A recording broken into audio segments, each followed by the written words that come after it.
ఎఫెసీయులకు రాసిన పత్రిక 4వ అధ్యాయము. ఎఫెసీయులకు రాసిన పత్రిక 4వ అధ్యాయము 30వ వచనం చదువుదాం రండి.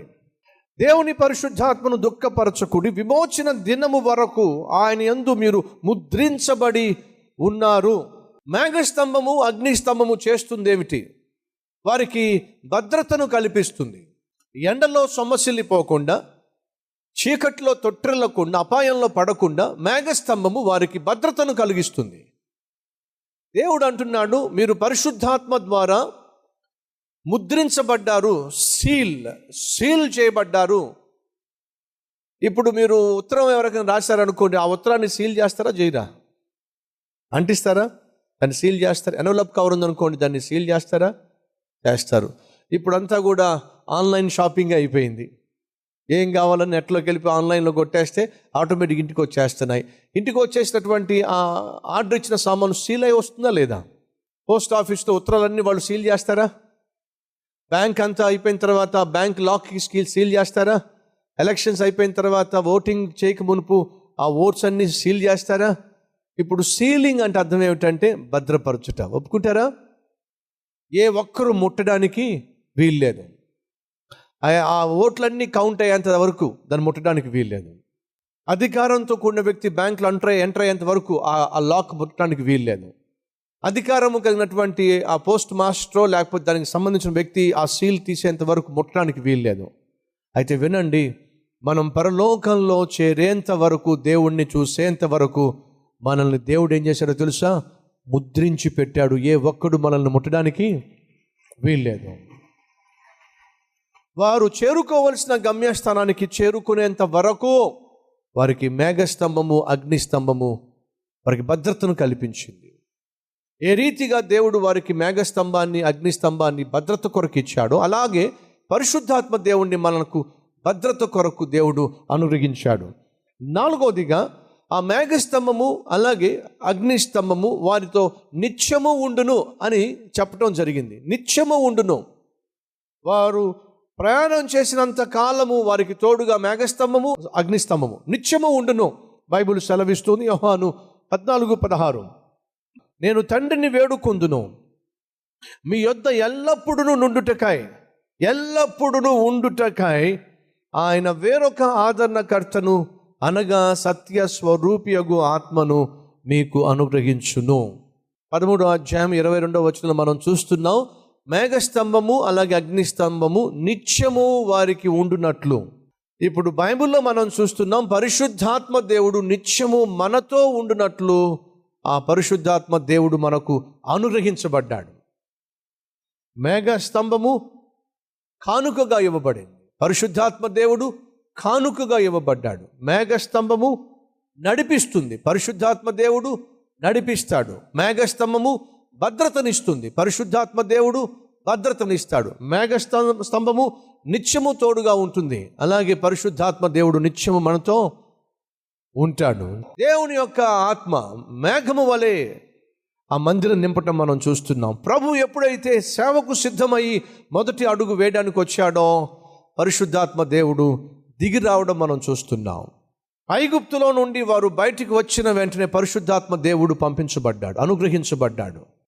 అలాగే మనం కూడా పాత రోత జీవితాన్ని విడిచిపెట్టి పాపపు బానిసత్వాన్ని నుంచి, చీకటిలో నుంచి క్రీస్తు యొక్క పిలుపును అంగీకరించి వచ్చిన పిదప మనం కూడా పరిశుద్ధాత్మ దేవుణ్ణి పొందుకున్నాం.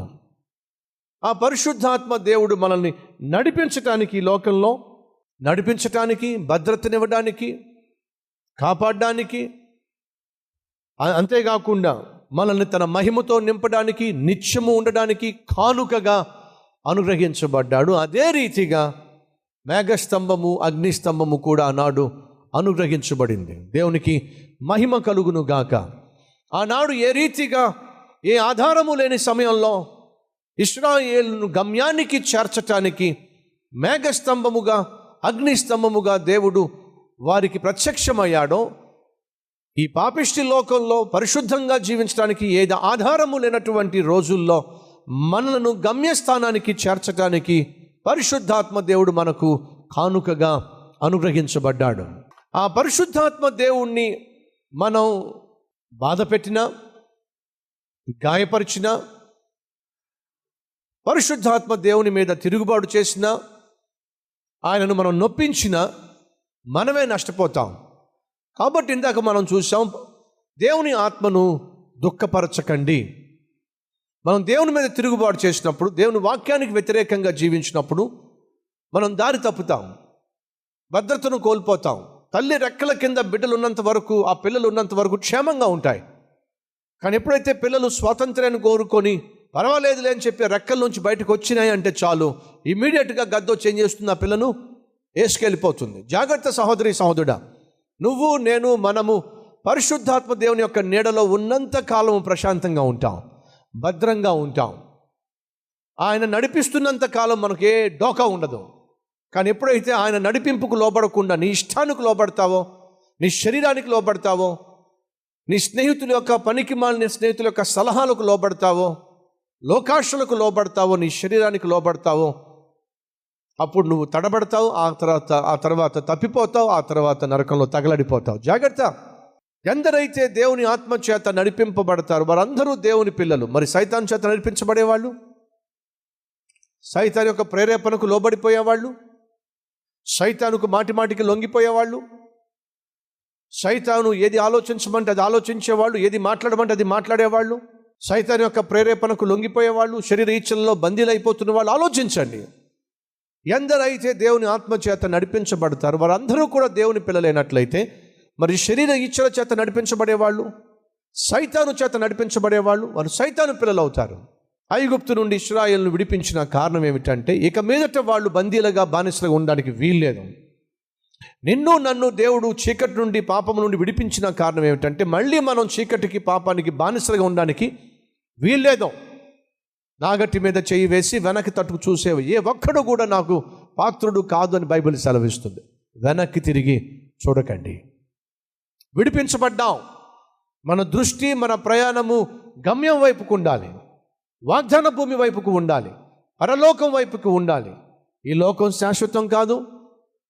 ఇక్కడే మనం ఎల్లకాలము ఉండే అవకాశము లేదు. కనుక మన గమ్యము, గురి ప్రభు అయిన యేసై ఉండాలి. విశ్వాసమునకు కర్తయు దానిని కొనసాగించు యేసు వైపే మనం చూస్తూ ముందుకు వెళ్ళాలి. కానీ మనం లోకం వైపు కానీ, లోకస్తుల వైపు కానీ, వాళ్ళ యొక్క ఆలోచనల వైపు కానీ, వారి యొక్క తలంపుల వైపు కానీ, వాళ్ళ యొక్క జీవిత విధానం వైపు కానీ మనం చూసినట్లయితే మనం ఖచ్చితంగా తప్పటడుగులు వేస్తాం. వెనక్కి చూడకండి, అటు ఇటు చూడకండి, తిన్నగా చూడండి, వాగ్దానం వైపుకు చూడండి, వాగ్దాన భూమి వైపుకు చూడండి, ప్రభు వైపుకు చూడండి, గమ్యం వైపుకు చూసి తుదకు గమ్యానికి చేరాలి అని దేవుడు ఆశిస్తున్నాడు. అట్టి కృప దేవుడు మనకు అనుగ్రహించునుగాక.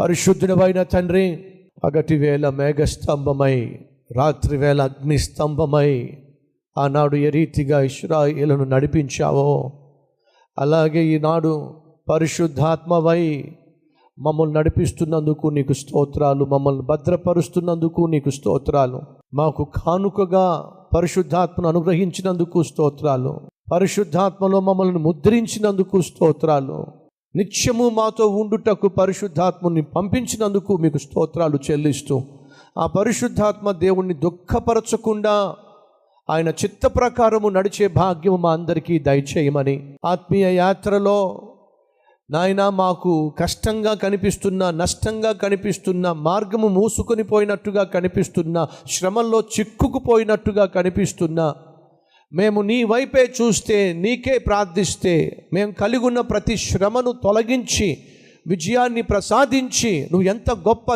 దేవుడవో, నీ నామ ఘనత కొరకు నిన్ను నీవు కనపరుచుకుని మహా గొప్ప దేవుడు అయి ఉన్నందుకు స్తోత్రాలు చెల్లిస్తున్నా.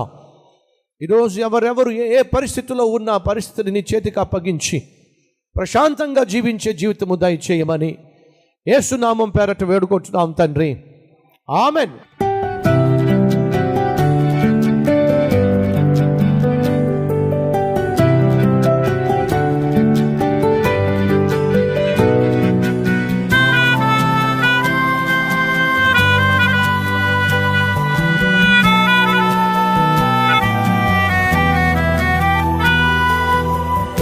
సందేశం మీకు ఆశీర్వాదకరంగా ఉన్నట్లయితే 10 మందికి షేర్ చేయండి, లైక్ చేయండి, మంచి కామెంట్ పెట్టండి. మళ్ళీ రేపు కలుసుకుందాం.